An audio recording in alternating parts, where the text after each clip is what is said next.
Welcome to The Explainer. Today, we're diving into something called the CO Living Framework. Think of it as a brand new operating manual for not just surviving, but actually thriving alongside AI. It's a playbook for all of us, individuals and entire companies, trying to figure out these huge shifts that are happening right now. Okay, let's start with the big, scary thing on everyone's mind, right? The great AI layoff wave. We've seen it from 2023, and it's projected all the way through 2026. And what's crazy is that even companies making plenty of money are cutting jobs.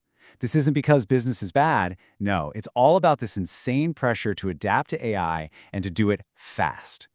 And here's the number that explains everything. 70%. Over 70% of leaders feel like they have to show a return on their AI investments in just 1 year. I mean, think about that. That kind of short-term focus is forcing some really big and, frankly, some really bad decisions with massive long-term consequences. So all that pressure, it shoves companies right into what this framework calls the AI offshoring trap. And it's exactly what it sounds like. It's this huge mistake of treating AI like some cheap offshore labor. You're just offshoring all your company's know-how, its institutional memory, to some rented algorithm without any real plan. And because of this trap, we're seeing this massive split happening in the market. It's creating two totally different futures, not just for companies, but for all of us who work for them. The choices being made right now are basically deciding who's going to be a winner and who's going to get left in the dust. So on one side, you've got the losing path. That's AI substitution. You just swap out humans for AI. The result? Your company's knowledge base just rots away, and trust evaporates. But then you've got the winning path, capability amplification. Here, you're not replacing people. You're using AI to make your best people even better. And that's where you see these incredible productivity gains and actual sustainable growth. And look, this isn't just theory. We can see it playing out in the real world. Just look at Chegg versus Duolingo. It's a perfect case study. Chegg went all in on substitution, trying to replace its core service with AI. And what happened? Its business model just fell apart. Meanwhile, Duolingo did the opposite. They used AI to augment their human experts. The result? Sustained growth, expanded capabilities. I mean, the results really do speak for themselves here. So what we're seeing is that two types of winners are really starting to pull ahead. First, you've got the stack owners. These are the giants, right? The Microsofts, the Alphabets, the ones who literally own the core AI infrastructure. And then you have the capability amplifiers. These are companies like IBM and Duolingo. They don't own the pipes, but they are absolute masters at using them to make their people better, faster, and way, way smarter. Okay, so that's the big question, right? How do you make sure you're on the winning team? Well, it all starts with a pretty fundamental shift in how you think about AI in the first place. And that brings us to what's called the co-living mindset. This is the absolute core idea of the whole framework. Get this, AI is not a tool. AI is an environment. We have got to stop thinking of it as just another hammer we pick up to do a job. Instead, we need to see it as the new digital landscape we all live and work in now. Seriously, that one little shift in perspective, it changes absolutely everything. And this whole mindset gets formalized in the co-living framework. You can think of it like the operating system for this new environment. It lays out the rules of the road, the laws of physics, if you will. It gives you the controls, the boundaries you need to work with AI safely and super effectively, so you don't fall into that dangerous offshoring trap. All right, let's make this real. How does this apply to you?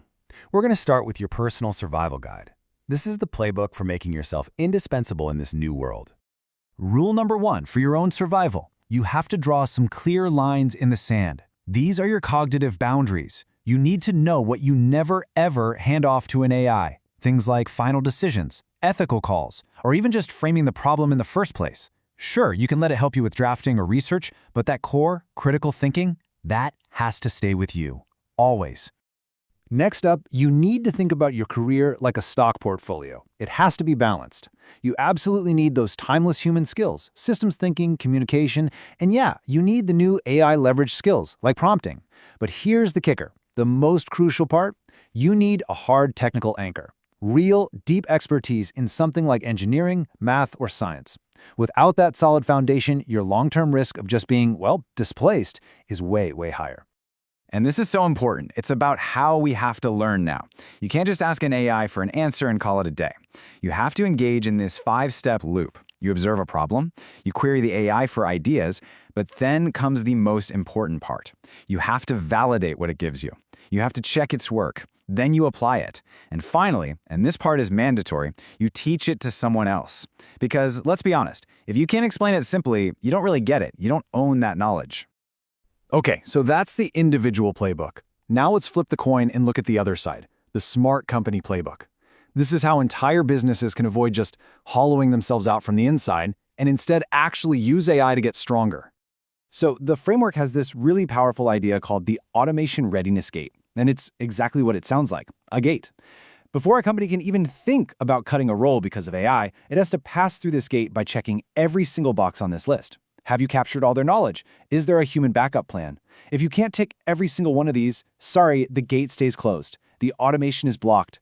It's a super critical safety brake to prevent catastrophic mistakes. And this is what smart companies are doing. They're not just getting rid of jobs. They're totally redesigning them for this new world. So your support agent, they're not gone. They become a conversation analyst whose job is to study how humans and AI interact. Your developer, they become a system orchestrator, pulling the strings on a whole suite of AI tools. You see, you preserve all that valuable knowledge and actually create more value in the process. Now, this is a really interesting rule for long-term survival. The framework argues that to stop what it calls organizational aging, companies have to keep at least 10 to 15% of their jobs as junior roles. Why? Well, it's pretty simple. If you don't have junior people learning the ropes today, you're not going to have any senior leaders tomorrow. You're basically eating your own seed corn. So if you boil it all down, the guiding principles are pretty simple, but they're incredibly powerful. Do use AI for speed, but do keep humans for judgment.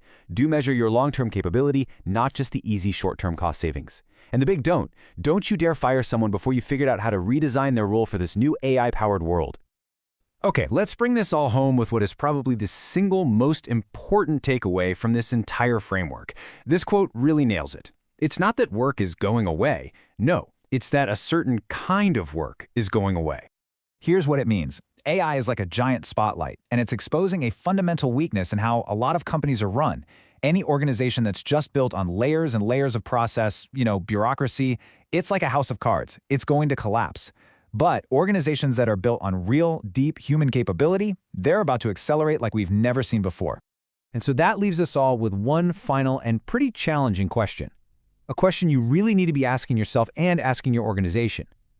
In this new AI environment, is your strategy built on process or is it built on capability? Because the answer to that question is going to determine quite simply whether you win or you lose.